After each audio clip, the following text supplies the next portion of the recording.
aujourd'hui, on va commencer la deuxième leçon de la partie électricité de votre programme du tronc commun. C'est la tension électrique. Dans la leçon précédente, on a déjà vu le courant électrique. Voilà.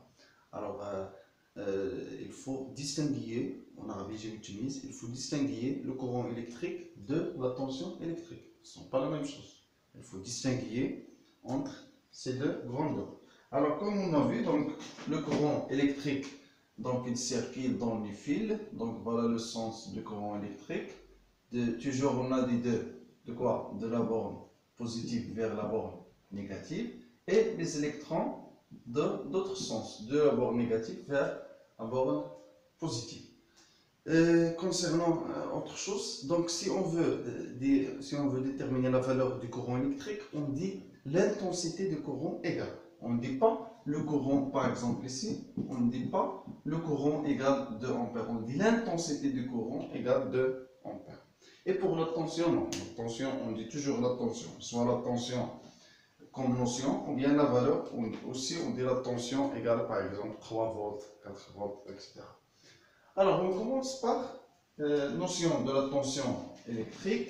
On va commencer par petit 1, le potentiel électrique. Alors c'est nouveau, le potentiel électrique, c'est nouveau pour vous maintenant. Donc, alors le potentiel électrique, il est du symbole Rams, de symbole. Alors regardez le symbole de potentiel.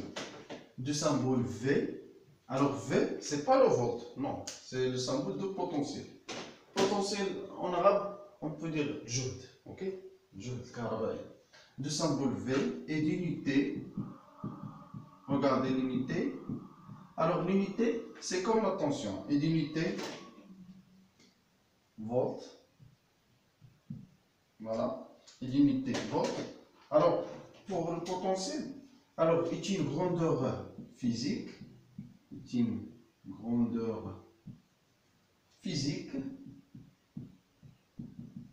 en arabe je karabaï, est une grandeur physique, مقدار physique.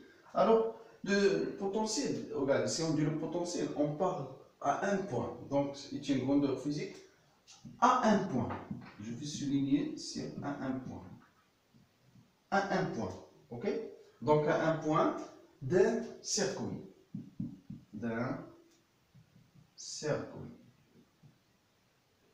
Voilà. Par exemple, si j'ai par exemple ce circuit-là, la pile et une montre. Ok? Donc, j'ai le point, j'ai ici le point A, ici le point P. Ok? Alors, au point A, donc on dit le potentiel VA. Au point B, on dit le potentiel VC. Si j'ai par exemple ici le point C, on va dire le potentiel VC, c'est-à-dire le potentiel au point C. VA, le potentiel au point A. Et donc B, VC, le potentiel de le point V. Alors, vous allez comprendre après. Maintenant, on passe de tension électrique. Maintenant, de tension électrique, qui est important. Alors, regardez maintenant, tension électrique.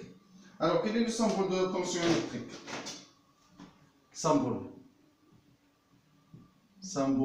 c'est U. Ok? U. Unité, c'est quoi unité? Voilà, c'est le volt. Entre parenthèses, un V. Ok? Donc, voilà. Donc, alors, si on dit la tension électrique, on parle toujours de la tension électrique au borne. Okay? On ne dit pas la tension électrique en un point, on dit la tension électrique au borne. Donc, la tension électrique, donc c'est une grandeur physique au borne, c'est une grandeur physique au borne, on a bien marqué au borne, au borne بين مربطين d'un circuit électrique. Donc la tension électrique, c'est une grandeur physique au bord d'un circuit électrique. Alors regardez maintenant, si j'ai la pile, comme ça, et j'ai par exemple un conducteur ohmique. On dit conducteur ohmique de résistance R. On arabe muqawama, ok? Alors si j'ai ici deux points, le point A et le point B.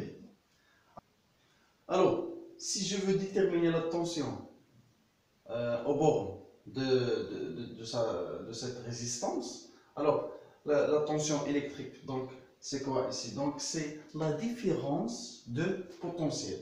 Ok? Regardez, je vais expliquer ça après. Donc, point, c'est la différence, ou de potentiel, فرق de potentiel, فرق جهد entre ces deux bornes, entre ces deux bornes, voilà.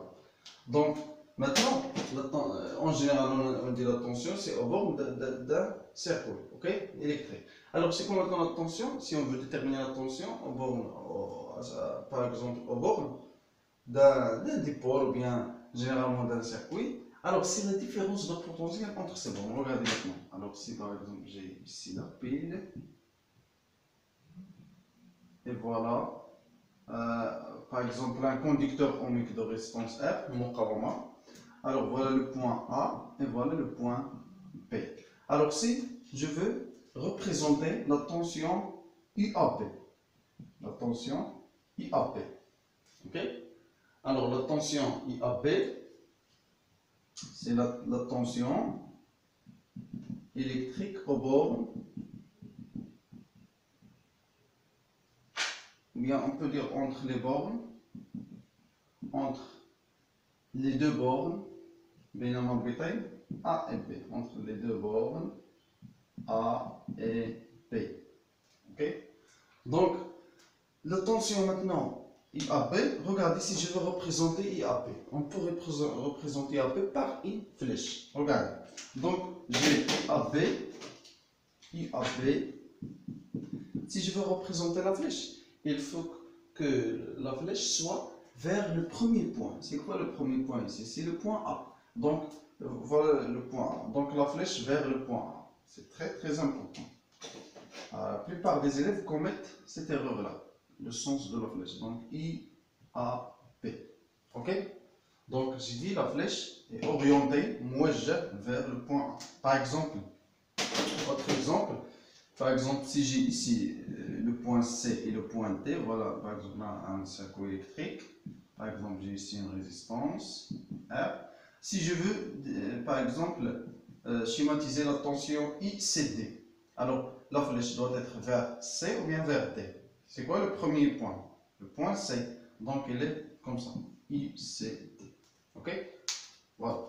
Alors, donc, la tension, j'ai représenté la tension IAP. Ok? Donc, maintenant, c'est quoi IAB? Regardez. IAB, c'est, qu'est-ce qu'on a dit? C'est la différence de potentiel. C'est-à-dire, farq الجهد. Donc, je vais toujours commencer par le premier point A. Donc, VA moins VB. C'est quoi VA? Le potentiel au point A moins VB, le potentiel au point B. Ok? VA moins VB. VA, c'est quoi? VA, potentiel électrique au point. À quel point? Au point A. Et VB, potentiel électrique au point maintenant P. Et cette valeur algébrique peut être soit positive ou bien négative. Ok? Donc IAB moins IAB est égal, on a dit VA moins VB. Si il est positif, IAB positif, donc VA est supérieur à VB. Ok? Et si IAB qui est égal à VA moins VB est inférieur à 0, négatif, donc VA est inférieur à VB. Ok?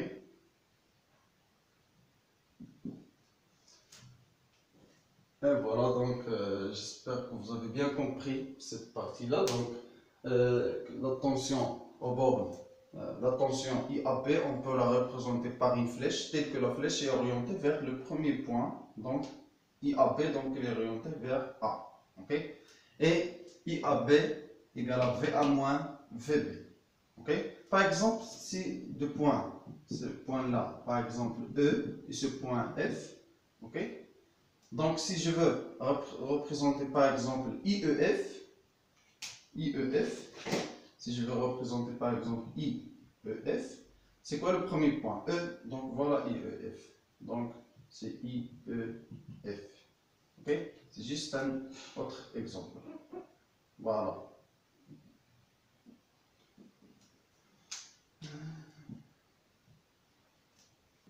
On passe maintenant à petit 3, mesure de la tension électrique. PS, la tension électrique. Donc, comme vous connaissez, c'est quoi l'appareil qui mesure la tension électrique? Très bien, c'est voltmètre. Voltmètre.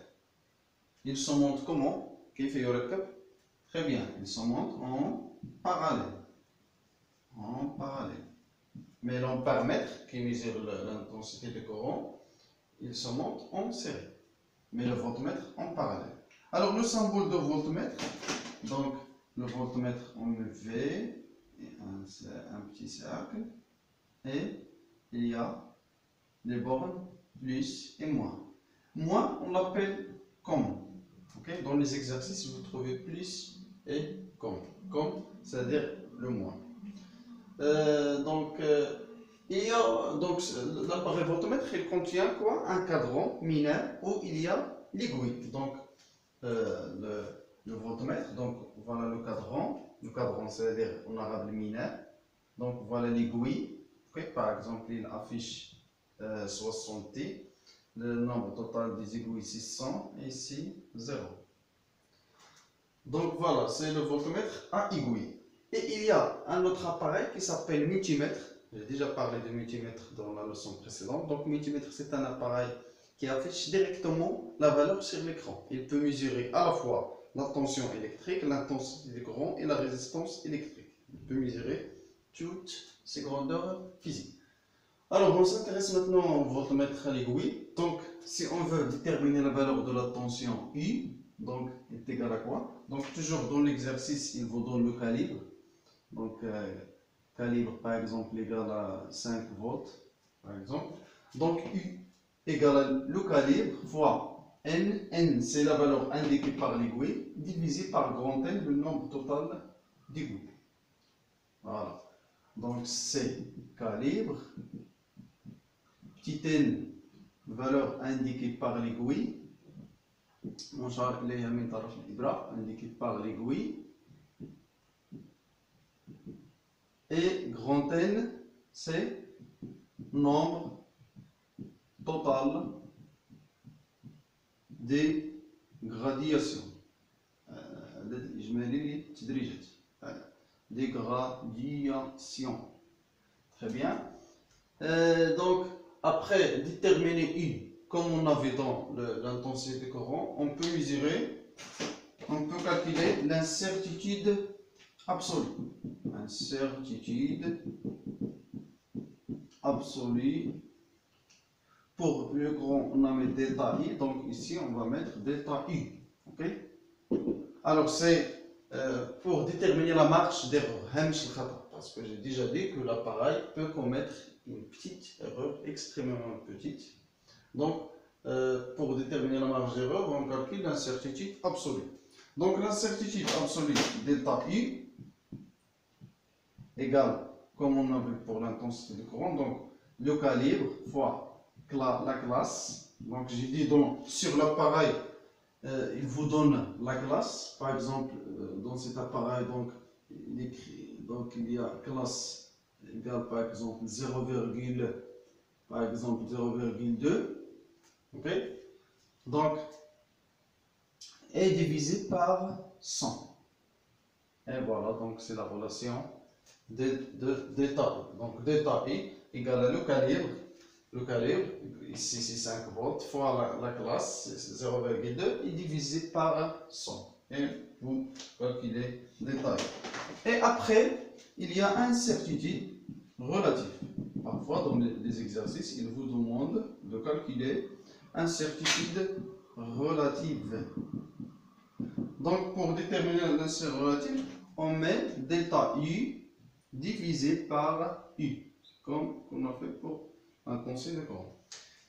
Donc pour l'exprimer, et toujours on exprime l'incertitude relative en pourcentage. Et pour donner en pourcentage, on multiplie par, très bien, par 100. Donc en pourcentage, on met delta I sur I fois 100 pour obtenir le pourcentage. Ok? Pour obtenir le pourcentage. Pour le pourcentage. Très bien. Et plus que l'incertitude relative est petite, alors la précision donc la précision de mesure est grande. Donc, si le détail est très petit, donc la précision de mesure دقة القياس est grande. Donc, plus que delta I sur I est petite, ok, plus que delta I sur I est petite, le pourcentage est plus que pourcentage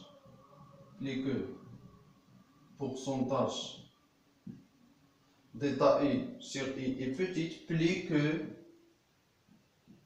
la précision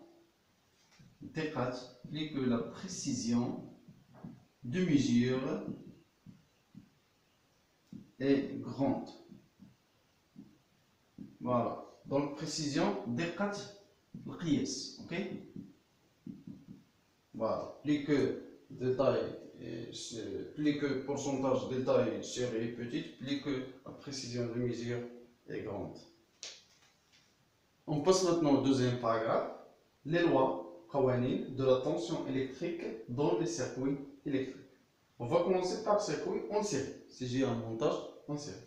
Comme vous voyez, voilà une pile et deux lampes en série. Une à la suite de l'autre. C'est ce qu'on appelle montage en série. Alors, si je veux mesurer la tension aux bornes de cette lampe, donc je vais brancher un voltmètre comme ça, en parallèle. Le borne positive, donc voilà positive, et voilà négative, ce qu'on appelle comme. Donc la même chose ici, voltmètre, pour mesurer la tension borne de cette lampe, L2, telles que L1 et L2 sont différentes, sont deux lampes différentes. Et pour mesurer la tension en borne des deux lampes, donc je vais brancher un autre voltmètre pour trouver la valeur entre des deux lampes. Alors, je vais trouver ces valeurs-là. Donc ici, je vais trouver 8 volts, ici 4 volts, et ici, je vais trouver 12 volts.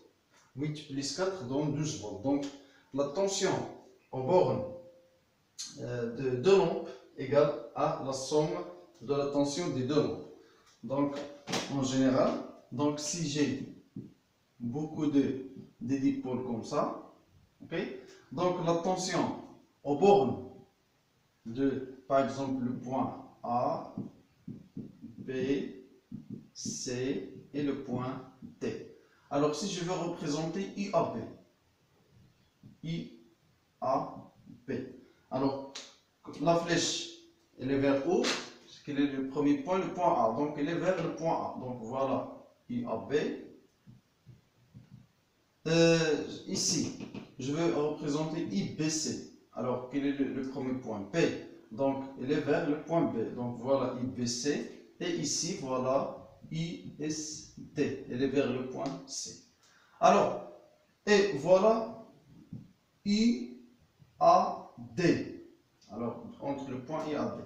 Alors, qu'est-ce que je veux dire? Donc, IAD égale à quoi? Égale à la somme de ces tensions. IAD égale à IAB plus IBC plus ICT.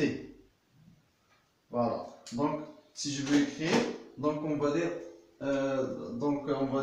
la tension aux bornes entre deux points est égale à la somme des tensions des dipôles montés en série entre ces deux points. Donc, c'est la première loi.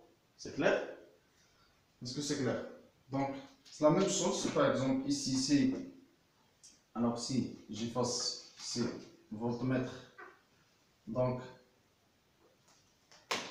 donc par exemple, voilà le point A, voilà le point B, et voilà le point C. Alors, donc voilà, IAP, IAP, voilà IPC, et voilà ici deux points C vers A, IAC, IAC, le flèche vers A. Ici la flèche vers A et ici la flèche vers P. Donc on peut écrire quoi que donc quoi IAC égale à IAB plus IPC. Ok? Voilà. Donc IAC, la tension entre les deux bornes CA. Alors c'est la même tension entre la pile.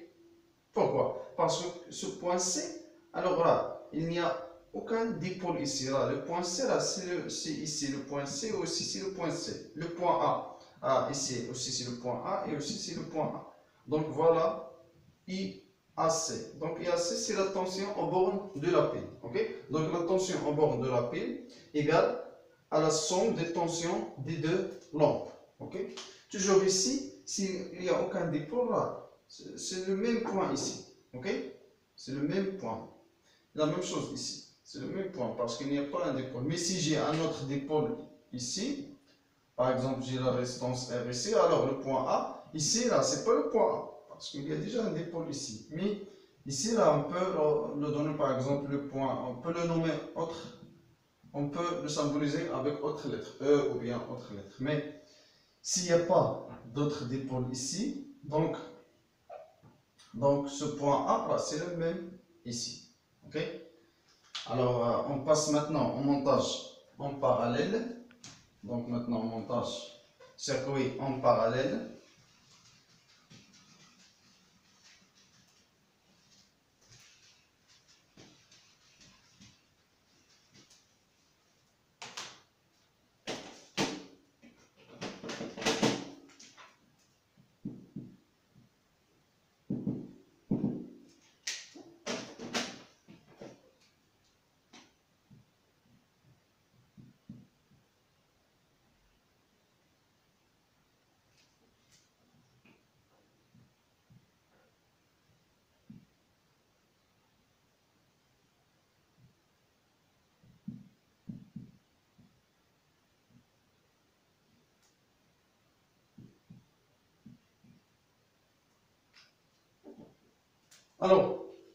Alors, maintenant, donc, si maintenant montage en parallèle, j'ai une pile et deux lampes et deux montées en parallèle.